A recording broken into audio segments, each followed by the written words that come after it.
Setelah sejumlah penggerebekan usaha rumahan kikil berformalin di Jakarta dan Tangerang, polisi kembali menemukan sebuah usaha serupa di kawasan Bogor, Jawa Barat. Dari hasil penggerebekan yang dilakukan Jumat petang, polisi berhasil mengamankan 12 kuintal kikil siap jual beserta cairan kimia sebagai barang bukti, sementara 2 orang pengelola diperiksa sebagai saksi.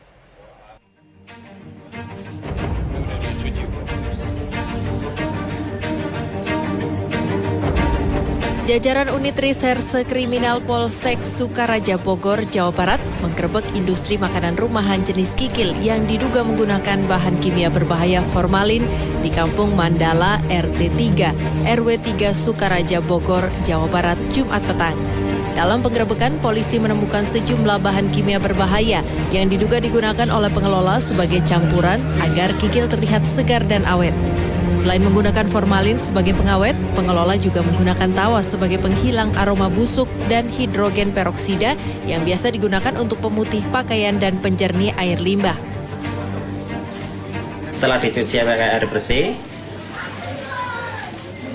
terus kasih tawas sedikit. Setelah dikasih tawas sedikit, cuci lagi.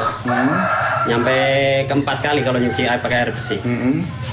Ya itu tinggal siap jual. Oh, siap jual. Pengelola mengaku mampu memproduksi kikil olahan sebanyak 2 ton per hari yang diperjualbelikan di sejumlah pasar di wilayah Bogor dan sekitarnya.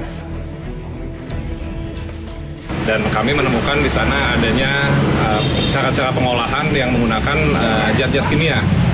Memang kita masih dalami, kita harus mendalami melalui uji secara klinis.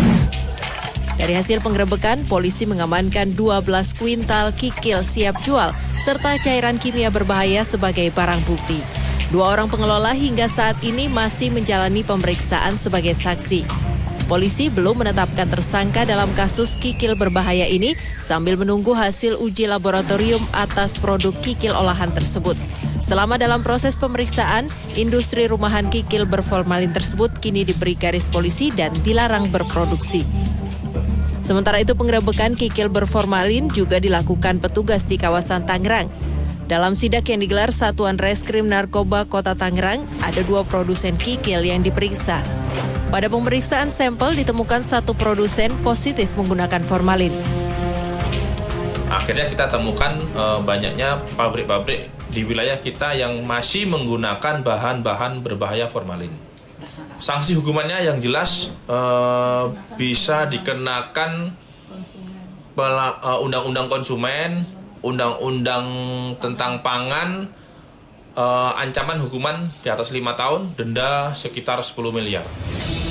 Sebelumnya, pertengahan Maret lalu, Satuan Reserse Kriminal Khusus Polres Jakarta Barat juga menemukan 6 rumah usaha pembuatan kikil yang menggunakan formalin dan bahan kimia berbahaya lainnya untuk mengolah kikil.